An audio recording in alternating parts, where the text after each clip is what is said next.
जो नारा दिया है दुनिया में के इतिहास में कहीं इतना नेगेटिव नारा नहीं दिया होगा जो ये नेगेटिव नारा दिया है इन्होंने। ये दुनिया के इतिहास में कभी ऐसा नारा नहीं आया होगा कि बटोगे तो कटोगे। और ये नारा कहां से लेकर के आए? ये नारा वहीं से अंग्रेजों से सीख करके आए जिन्होंने कभी कहा था डिवाइड एंड रूल। डिवाइड का मतलब क्या होता है? डिवाइड का मतलब क्या है? वही है जो ये नारे में दे रहे हैं। ये जो डिवाइड एंड रूल वाले लोग हैं, ये उन्हीं अंग्रेजों के विचारवंशी हैं, उन्हीं अंग्रेजों के वचनवंशी हैं जिन्होंने इस देश को बांट करके राज करने का काम किया था। मैं आपसे कहना चाहता हूं कि जुड़ेंगे तो जीतेंगे। ये पीडीए की रणनीति जिताएगी आपको, और इसीलिए पीडीए से घबरा करके ये पीडीए के बारे में अनाप शनाप कह रहे हैं, पिछड़े दलित अगड़ों के बारे में। ये वही सरकार के लोग हैं जिन्होंने हमारे जाने के बाद मंदिर धुलवाया था, हमारे हटने के बाद मुख्यमंत्री आवास धुलवाया था गंगा जल से। बताओ पीडीए के लोग कभी ये स्वीकार कर सकते हैं? आप बताओ जाके पीडीए परिवार के लोगों को कि ये वही लोग हैं जो अपमानित कर रहे हैं हजारों साल से, और फिर साजिश कर करके सत्ता में रहना चाहते हैं। ये लड़ाई बहुत पुरानी है। ये हम पे कहते हैं कि हम जातिवादी लोग हैं। हम उनसे पूछना चाहते हैं जाति को मिटाने के लिए आपने क्या किया है? हम समाजवादी लोगों ने कभी जातिवादी आधार पर वोट नहीं मांगा। हम लोगों ने तो संविधान बचाने के लिए वोट मांगा, और संविधान अभी जो बचाने की लड़ाई थी वो पूरी नहीं हुई है। ये संविधान की लड़ाई पूरी तभी होगी जब दिल्ली से और लखनऊ से भारतीय जनता पार्टी का सफाया होगा। ये अभी लड़ाई पूरी नहीं हुई है।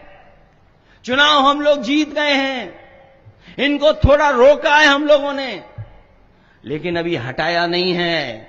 अभी तो इनके थोड़े बहुत चेहरे डाउन हुए हैं, अभी तो इन्हें सत्ता से हटाना है। और याद करिए आप लोग, जब से बीजेपी हारी है उत्तर प्रदेश में, तब से इन्हें नींद नहीं आ रही है।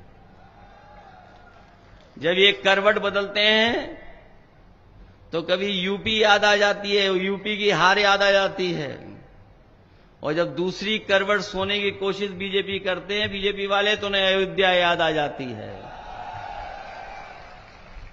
ये नकारात्मक राजनीति करने वालों को जनता ने नकारने का काम किया है।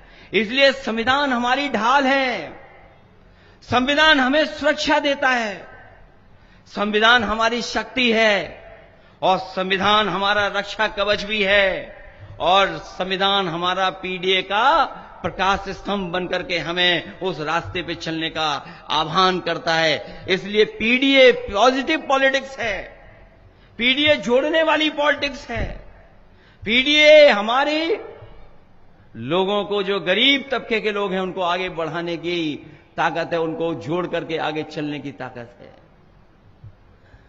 सुना है कि यहां पर लोग घबराए हुए हैं, और अगर यही डर है तो हमें भी नहीं आना चाहिए था, हमें भी डर जाना चाहिए था।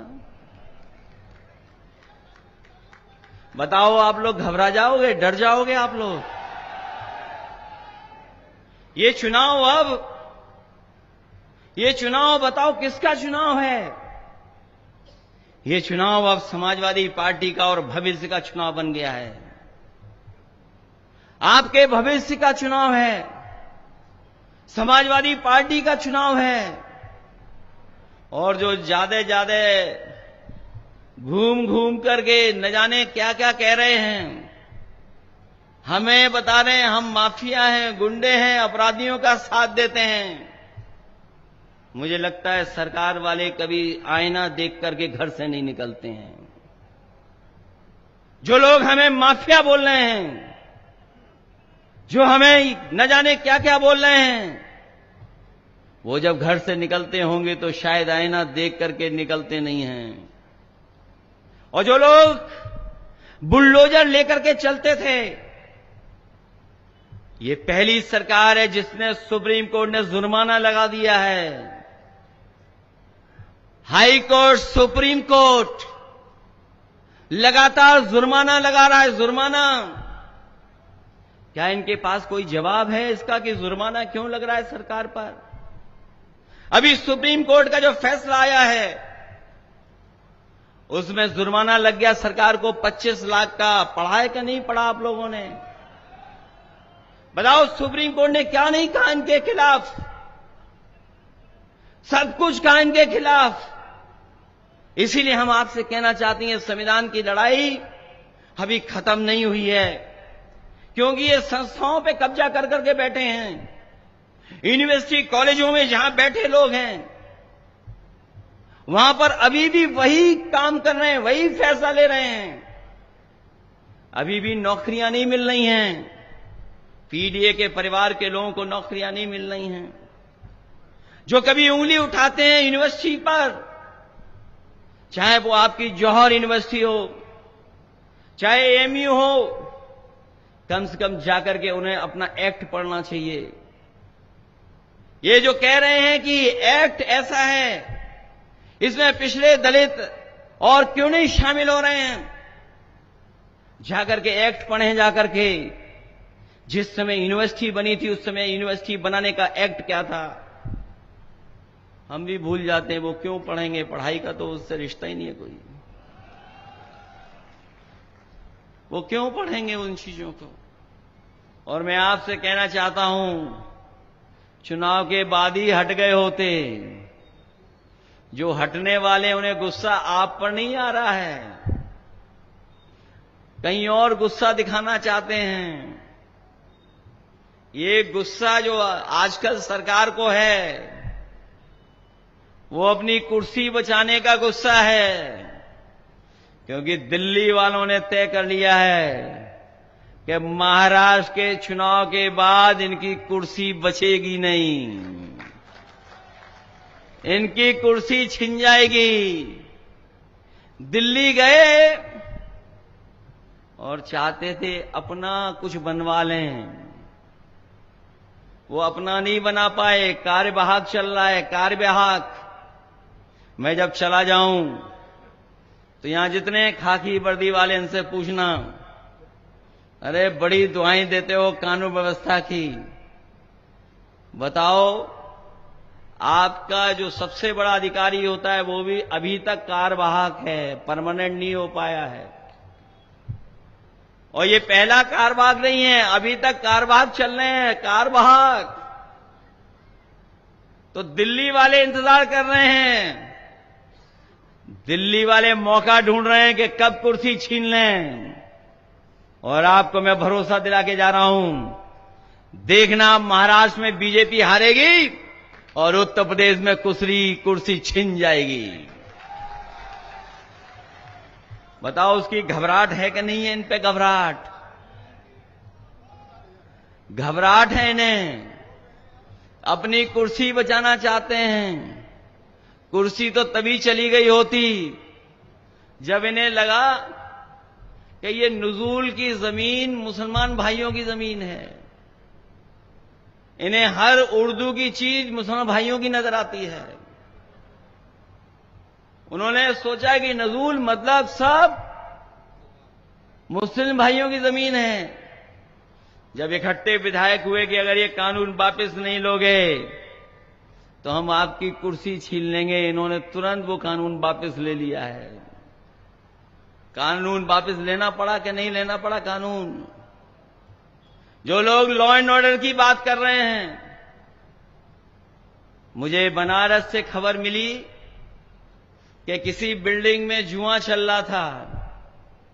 हालांकि त्योहार पे तो बहुत सारे लोग खेलते हैं, हमारे यहां त्योहार पे चोरी छिपे नहीं, सब खेलते हैं। कुछ बड़ी बिल्डिंग में जुआ चल रहा था।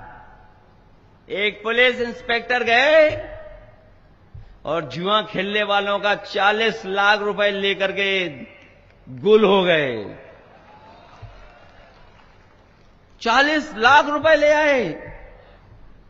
और बाद में जब मैंने ट्वीट कर दिया उसको, आजकल एक्स है, एक्स पे मैंने लिख दिया और प्रेस के लोगों ने भी लिखा उस पर, तो उन्होंने कहा कि नहीं, ऐसी कोई घटना नहीं हुई।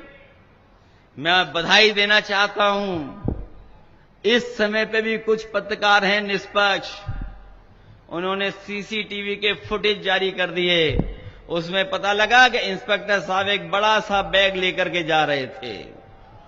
सुना है उन पे कार्रवाई हो गई है। क्या ये सरकार को नहीं पता? और आप में से सब जानते होंगे, जब से ये 100 नंबर कुछ और नंबर हुई है, पुलिस वालों ने भी अपना रेट बढ़ा लिया है।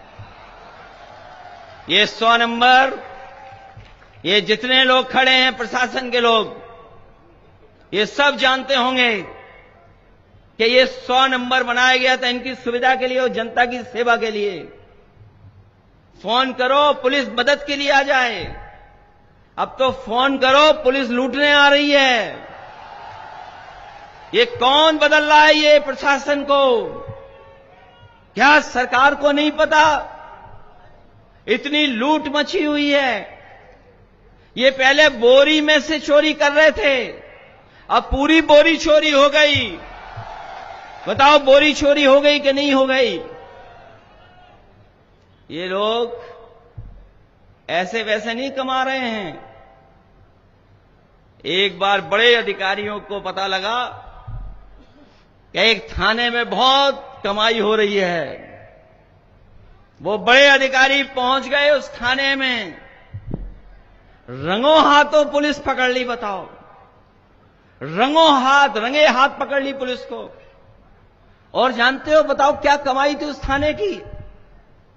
कभी आपने हिसाब किताब लगाया? एक गुस्सा जो आजकल सरकार को है, वो अपनी कुर्सी बचाने का गुस्सा है कि महाराष्ट्र के चुनाव के बाद इनकी कुर्सी बचेगी नहीं, इनकी कुर्सी छिन जाएगी। चाहता हूं चुनाव के बाद ही हट गए होते। जो हटने वाले, उन्हें गुस्सा आप पर नहीं आ रहा है, कहीं और गुस्सा दिखाना चाहते हैं। ये गुस्सा जो आजकल सरकार को है, वो अपनी कुर्सी बचाने का गुस्सा है, क्योंकि दिल्ली वालों ने तय कर लिया है कि महाराष्ट्र के चुनाव के बाद इनकी कुर्सी बचेगी नहीं, इनकी कुर्सी छिन जाएगी। दिल्ली गए और चाहते थे अपना कुछ बनवा लें, वो अपना नहीं बना पाए। कार्यवाहक चल रहा है, कार्यवाहक। मैं जब चला जाऊं तो यहां जितने खाकी वर्दी वाले, इनसे पूछना, अरे बड़ी दुआएं देते हो कानून व्यवस्था की, बताओ आपका जो सबसे बड़ा अधिकारी होता है वो भी अभी तक कार्यवाहक है, परमानेंट नहीं हो पाया है। और ये पहला कार्यवाहक नहीं है, अभी तक कार्यवाहक चल रहे हैं, कार्यवाहक। तो दिल्ली वाले इंतजार कर रहे हैं, दिल्ली वाले मौका ढूंढ रहे हैं कि कब कुर्सी छीन लें। और आपको मैं भरोसा दिला के जा रहा हूं, देखना महाराष्ट्र में बीजेपी हारेगी और उत्तर प्रदेश में कुर्सी छिन जाएगी। बताओ, उसकी घबराहट है कि नहीं है? इन पे घबराहट है इन्हें, अपनी कुर्सी बचाना चाहते हैं।